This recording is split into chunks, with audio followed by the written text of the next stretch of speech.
Hey guys, it's Dr. Justin here. Happy Friday. We are live, and I'm really excited to go over some topics today and dig in. We got a live podcast right afterwards as well. So if you want to stick around, be back in 20 minutes. We'll be discussing some awesome health topics. And of course, if you have any questions, right, we're the podcast where you can come and you can get your questions answered live. So really happy to be here trying to make these sessions and these calls more consistent, like Friday 9:30 a.m. CST, and trying to do something around 10:30 a.m. on Monday. So be there, be square. Looking forward to connecting with everyone and having a great time. So what's up? What do you guys want to chat about today? What's important in the healthosphere, blogosphere, functional medicine sphere that's important to you? Let me know. Put it in the chat, put it on Facebook if you like, put it on YouTube, and we can dig in. All right. So a couple of things here that have come to my mind the last week. Let's chat about fats. Okay. So fats are really important. Part of, I'd say, most of the hormonal issues that I've seen in a lot of females that are older in the menopausal age there is they kind of were sold in the 90s and the 80s, this low fat shtick. And low fat is very damaging to the hormones because every single cell in our body has a lipid bilayer. And that's important. And that layer is getting recycled. So kind of back in the day when we're being sold on margarine and all these crappy vegetable oil fats as a good substitute, well, you're going to make crappy cell membranes. And the cell membrane is kind of that outer layer. It's really a brain in itself. It's how the cell communicates with other cells. And having really good healthy fats helps, one, produce a healthy cell membrane, which then produces healthy communication with other cells. And also fat is an important building block for hormones because typically fat's going to have some level of cholesterol in it for the most part. I think the only fat, the only saturated fat that you're not going to see have cholesterol may be coconut oil, right? Because it's plant-based, but it's a good quality saturated fat. So typically animal-based saturated fats are going to have some level of cholesterol in there. And cholesterol is a really important building block for your hormones. All hormones come from cholesterol. If you look at a hormonal cascade, it's like cholesterol and then pregnenolone, and then it jets out. It goes into DHEA, which goes down to estrogen and testosterone, goes down progesterone, it goes down cortisol, it goes down your mineral corticoids for for essentially your minerals, which help your blood pressure and your nervous system. So fats are so important, right? Fats do a couple of things. They provide satiation, right? When you're satiated, you get good signals to your brain that tell you you're full when you eat. So that allows you to not constantly be craving things. And part of, the reason why people have pulled out a lot of that good fat is because if you're a food manufacturer and you can pull out the things that make you actually feel satiated, guess what? You're more likely to eat and buy more of their crap. And also it creates more cravings. That's why people in restaurants, the first thing you do in a restaurant is what? Here are your pretzels or your chips or your bread, right? If you go to a nice steak, right? Here's your bread, right? Let me get you your drink. Hopefully it's an alcoholic beverage, right? What are they doing? High sugar, high carb, high carb. What are they trying to do? Create a blood sugar roller coaster. So when you crash down, you over-ordered more desserts, more food because of the cravings, right? People know this. It's just they're trying to basically tweak your biochemistry to get more profit from you. And that's okay. We can be smart about it and do the right thing and get our good proteins and fats first, have our drink after, choose a drink that's not excessively sugary if it's going to be an alcoholic beverage. And then we can control our blood sugar and do much better. And then, we're not at the whim of our cravings, so to speak. So fats, couple things. Fats help with cravings. Fats help build healthy cell membranes. Fats and cholesterol provide significant building block for our sex hormones. So big three reasons why I love fat. And of course, saturated fat's great because of its stability. It's got 4 hydrogens attached to the carbon. It's saturated every single, because a carbon bond in organic chemistry only has 4 bonding sites, right? So if it's only 2 hydrogens, that means there's a double bond between the 2 carbons, which means it's a unsaturated fatty acid, which means it's less stable.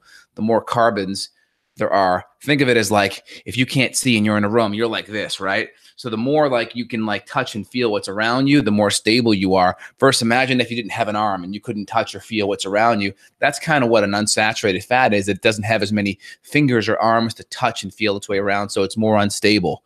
So when you heat it, it's going to be more unstable and it's going to rancidify and oxidize. Hope that helps. All right, we got some questions here. Should we dig in? I think so. So Addie writes in, can I take methyl B12 while being on intermittent fasting, essentially? I have no problem doing methyl B12 while you're intermittent fasting. B12 is really important for building healthy red blood cells. Again, if you're a vegan or vegetarian, you definitely need to take it because you're probably not going to be getting enough of it from plant sources. And yeah, it's a good nutrient. I mean, of course, you want to make sure you're taking other supplements, a full spectrum of other B vitamins along with that. But in general, I have no problem with that. Can you take other vitamins while fasting? I don't have a problem with that either. I'm actually going to take my multi-pack right now here while I'm chatting. Glandular supplements from New Zealand. I think glandular supplements are phenomenal. New Zealand provides some really good sources of some of these glandulars. So like adrenal glandular, liver glandular, great source of iron and B12 and fat-soluble vitamins. Thyroid glandular. Glandulars are great because they have what are called protomorphogens or PMGs. And these are basically cellular material that are really important, really helpful for regenerating the gland. There's also nutrients for the gland in there. Makes sense, right? Because those nutrients are going to be in the glandular tissue. So if you eat some other type of gland, those nutrients are going to be there and help. It's also something known as glycoprotein spikes, which are they kind of like your immune system sees it and knows that tissue should go there. So there's some aspect that eating that can help. If you consume the glandular, that can help bring building block material to help with the tissue. And there are some people out there that talk about molecular mimicry, where it provides a decoy for molecular mimicry, where if your thyroid's being attacked, eat the glandular tissue because then that will be attacked instead of your thyroid, kind of a bait and switch, if you will. But I think doing glandulars are great. You just got to make sure you use it correctly with a practitioner. Again, we'll use glandulars as a way of kind of supporting some of the hormones too, because there'll be small traces of hormone in the glandular. So if you have lower thyroid function, you really want to be on top of your TSH levels because you may drop it so much and increase your thyroid because you're getting excess of hormone in the glandular tissue. So you just got to be careful with that and work with the practitioner. Hi, everyone. Hope all is well. People in Wales and over in Europe today chatting. Love it. Is there a way to reverse gray hair? I've heard it's related to hydrogen peroxide buildup. So with gray hair, a couple of things. I've seen selenium become very helpful for reversing gray hair. Adequate selenium, 200 to 400 micrograms per day. Collagen peptides are going to provide great building block material for your hair. Number two, I've seen people doing green smoothies and getting extra chlorophyll and plant-based nutrients also be very, very helpful for getting your hair color back. And then number three, fixing your gut function, because if you have an infection or some kind of blockage or bottleneck from absorbing nutrition because you have a gut infection or gut bug, that can definitely create issues. I've seen people lose hair over parasite infections, and I imagine that same mechanism could easily cause the graying of the hair as well. And of course, like you talked about hydrogen peroxide. Well, of course, right? Antioxidants and getting those nutrients in there, right? Like the green smoothie kind of thing, I imagine would help decrease that hydrogen peroxide. Dr. J, big thank you for the flu video. My husband had a flu, fever 102, body aches, headaches. We hit hard vitamin D, C, zinc, reishi today. Fever is gone, and he's much more functional. Love it. Yeah, that's how you can do it. If you jump on that flu really fast, you can really knock it down, right? Reishi builds up the immune system. There's also triterpenes in the reishi that can come in and deactivate the virus. Vitamin C is great. Phagocytes are like the little Pac-Man and Pac-Woman in your bloodstream that gobble up bacteria and crud. The vitamin C really helps the phagocytic activity. Of course, getting the vitamin D activates an enzyme called cathelicidin, which is a natural antimicrobial antibiotic produced by your body. Vitamin A is great as well. Really good antiviral. Silver is great. So I'm glad that you applied that information and you had great results. Ginger tea is phenomenal too. That's the low-hanging fruit.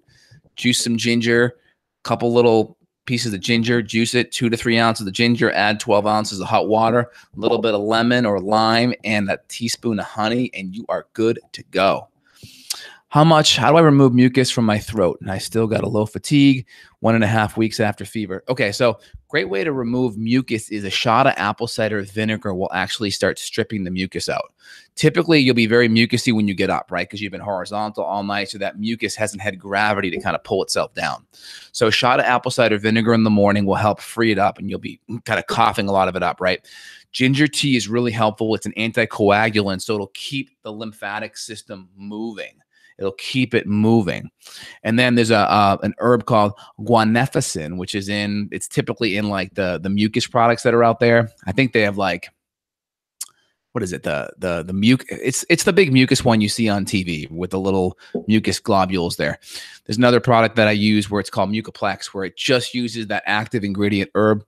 I recommend those only if the mucus is keeping you up at night. If you're coughing and you can't sleep because of the mucus, I think it's better off you knocking the mucus down so you can sleep versus be up all night coughing. The benefit of the mucus is it's trying to collect all that dead debris and that crap and help pull it out. So, of course, if you decrease the mucus, that's kind of your body's way of debrising the infectious material, right? So it's a good and bad thing if you decrease the mucus. I think if it's creating irritation and creating sleep issues from coughing, I'd rather reduce it and then just utilize things like the ginger tea, because the ginger will keep things moving. It'll help that mucus be less because it's going to keep it moving, so there'll be less mucus to move out that crud. Hope that helps there. What do you think about micronutrient testing? A waste or beneficial for zinc, magnesium, selenium, etc.? I think it's helpful. So there's a couple tests, right? I look at a lot of organic acid testing to look at nutrients because organic acid looks deeper. Gut bacteria, neurotransmitters, fungal issues. My big issue with micronutrient testing is if someone has gut infection or gut malabsorption, of course, there could be lots of nutrients, and you may just throw a pile on a whole bunch of extra nutrients and not fix the gut. So a lot of practitioners I see do that. So number one, I think if you do that, it's okay as long as you're looking deeper at the gut. So I'll do organic acid testing because it looks a little bit deeper metabolically what's happening.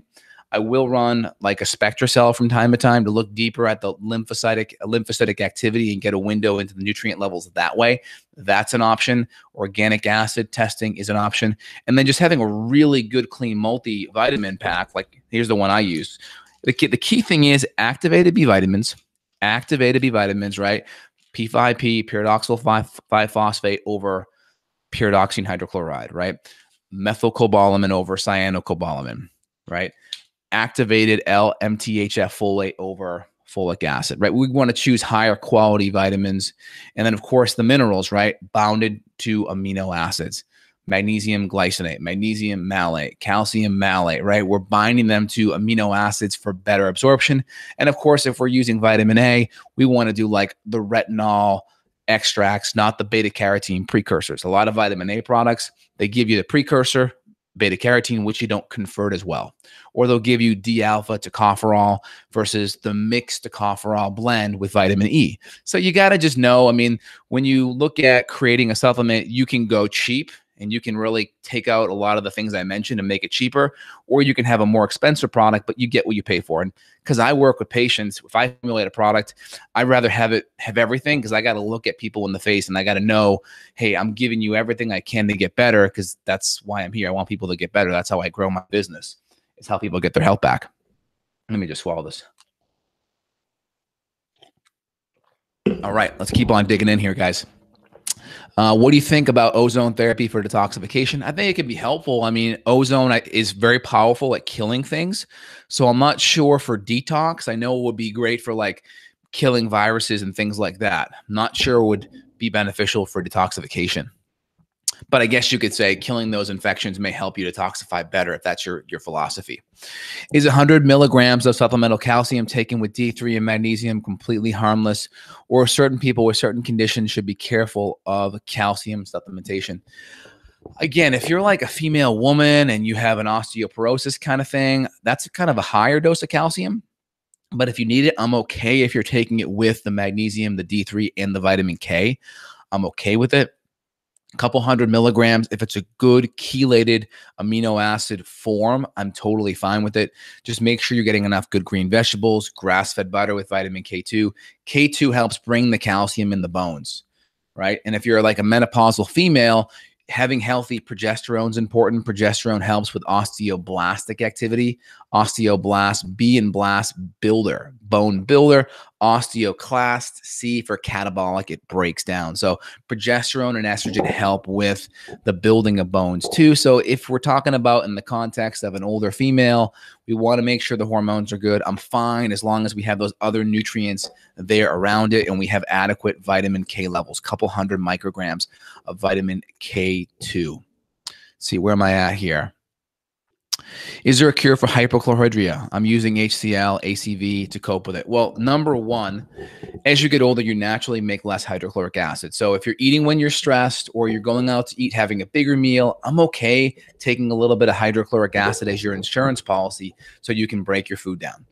In a perfect world, if we're eating a meal that's not excessively big, if we're in a relaxed, kind of like non-stressful environment where we can like breathe and relax and enjoy the meal and chew the food adequately, we may not need it as long as your gut's doing well. But if you're stressed and you have some gut compromisation there, then of course some HCl is not going to hurt. It's on a positive feedback loop with gastrin. Gastrin's the upstream brain hormone that tells you to make hydrochloric acid.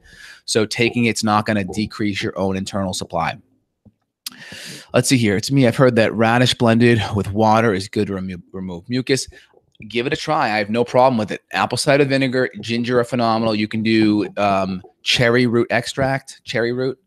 I think that, yeah, typically you see it with a lot of the natural cough syrups. The cherry root is also very good too. Dr. J, how often do you consume vitamin C? Well, I take it in my multi, and then I have it in my herbal blend called Adrenal Revive. So I probably get 1 gram a day on top of what I take in. And of course, if I get sick, I'll take more. I'll go up to 8 grams a day or close to bowel tolerance. Let's see here. Take vitamin C every day because it's water-soluble vitamins excreted in the urine. Yep, it's totally fine. If you do too much, you'll get a loose stool. Not a big deal. Again, Linus Pauling, only person to win 2 Nobel Prizes, did lots of work on vitamin C. He lived into his 90s. He recommends higher doses of vitamin C. I do it with the bioflavonoids just to get kind of the full spectrum there. I think that is the way to go. Let's see here. See here. Hypo notice my T4 levels go up with less T4. Why is that? I added T3 slowly, increasing it, but then gaining belly fat. Never had belly fat before. I'm in my 40s. So my T4 levels go up with less T4. Okay. Why is that? So I'm not sure what you're taking. It sounds like you're taking T3 and maybe you're taking tyrosine or synthroid as your T4. I need a little more information, but I would recommend taking a full spectrum thyroid glandular that has the T4 and the T3 in it. And your TSH levels may be going up with less T4. That could be why. And the TSH, that brain hormone's telling your thyroid to make T4. Need a lot more info though. 1,000 of C 3 to 4 times, which is better. That's fine. I mean, you can do 1,000 milligrams of vitamin C 3 to 4 times. I typically do more times if you're sick. That way that vitamin is constantly in your bloodstream at all times versus you take it, it gets cleared out in a few hours. It's constantly in there if you do it 3 to 4 times a day. That's why it's probably better if you are more acutely sick. Have you heard of TrueDark's blue light blocking glasses? I don't know about TrueDark. I think I have the Swanson guy. I met him at PaleoFX last year. Nice guy, I think from Australia or New Zealand, one of those places down under. But I use his glasses. At night, I will wear actual glasses to watch TV because I got a little depth perception stuff going on. So his actually go over my glasses, and they're pretty nice, and they look good too. And I haven't been using them for a bit. I mean, the reason why I do magnesium before bed, and I have no problem going to bed. Like when I decide to go to bed, I'm out in a minute, so I'm not super motivated to do it. I think my circadian rhythm is really dialed in, but I will do it, and I find it does help relax. Tips for rosacea. Rhinophyma or dry eyes. I think the rhinophyma is just some kind of inflammation in the nose or the nasal sinuses. So in general there, of course, all the diet stuff's going to be really, really important.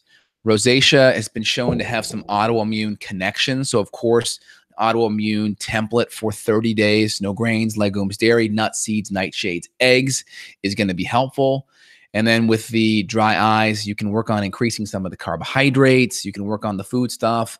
Samosins is a homeopathic eye drop that's really good that helps with some of the eye symptoms. But again, it depends. Other issues can cause those problems too.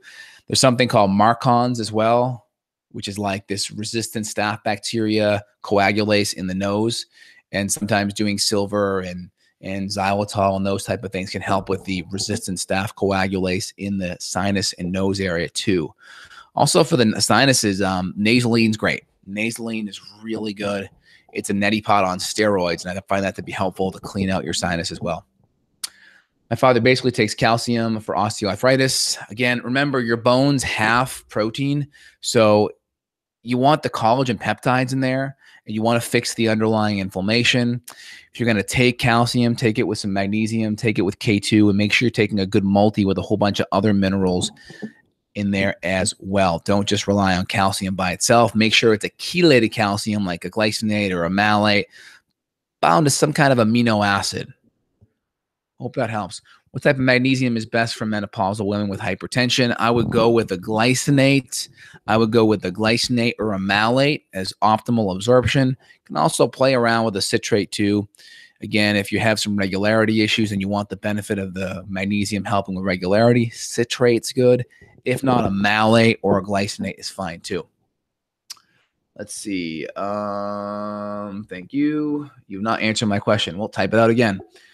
Dr. J, you're awesome. Thank you very much. Recommendations for food post passing a kidney stone. Kidney stone stuff. All right. So a couple things with kidney stones. You can do low oxalate, kind of paleo diet, cutting out a lot of the oxalate foods. A lot of green vegetables are higher in oxalates. Again, you can look at just doing the lower oxalate food. So like choose kale over spinach. Spinach is much higher in oxalates than kale. And of course, cooking or steaming those vegetables will help reduce the oxalates by 50%. You can also increase magnesium and phosphorus. That will help break down some of those oxalates too. Can SIBO or hypochlorhydria be the cause of colitis? SIBO can definitely drive colitis issues as well. Low stomach acid will happen with excessive inflammation, right? Colitis just means colon inflammation. That's all it means. You got issues in the tissues that are in your colon. So then that inflammation triggers a fight or flight type of state, right? It gets the sympathetic nervous system activated. And again, digestion and hydrochloric acid and enzyme secretion is going to be a byproduct of the parasympathetic. So of course, meditation, breathing, appreciation, prayer, that's all good for the parasympathetic. But if you have inflammation there, you got to cut out some of the foods that could drive it. Go listen to my podcast video with Angie Alt last week. There's a new study out there looking at the autoimmune paleo template and people that have IBD or irritable bowel disease, which includes ulcerative colitis and Crohn's, but 16 patients in the study. And in 6 weeks, they were in remission, right? Like this doesn't happen in conventional medicine. So profound stuff, autoimmune template. And then of course, if there's CP or any other infections, work on it. Go through my 6 R's, remove the bad foods, replace enzymes, acids, repair the gut lining and hormones and adrenals, remove the infection, repopulate probiotics, retest to ensure infections are gone. 6 R's, baby. All right. Great info as always. Thank you for what you do. What do you think about serapeptidase for inflammation? I think it's great. I think it's excellent. I don't think it gets to the root cause because, if you're driving inflammation in your body, giving a whole bunch of systemic enzymes away from food and letting them go through the bloodstream and gobble up inflammation is not getting to the root cause, but I think it's incredibly supportive. I think it's incredibly palliative as well. There's no real side effects of it. I think it can be great for cancer as well because you can gobble up cancer cells. You can help break down tissues, scar tissue, fibroids, things like that. So I do think it is great. Just make sure you don't use it and forget about the root cause. What's better for neuroinflammation, DHA or EPA? People will say DHEA is probably better. I mean, I think just take DHEA, EPA together. Of course, magnesium's great for neuroinflammation. A good liposomal curcumin's great. And of course, cutting out the inflammatory foods, paleo or autoimmune template, and then get the gut fixed. Inflammation in the gut is going to equal inflammation in the brain. Inflammation in the gut, inflammation in the brain. We get a leaky gut, tight junctions unzip, just like I unzip my shirt. Food particles go into the bloodstream. The immune system freaks out. It starts tagging those proteins, the surface proteins, which have similar proteins to other cell tissue. You get this autoimmune attack due to a molecular mimicry activation. So you really want to get the gut dialed in. All right, everyone, I got to run. I'm going to be back on here in 20 minutes for a live podcast. If you have more questions, try to keep it relevant to the conversation. Thanks for an awesome chat today, and I'll be back in 20 minutes. Thank you.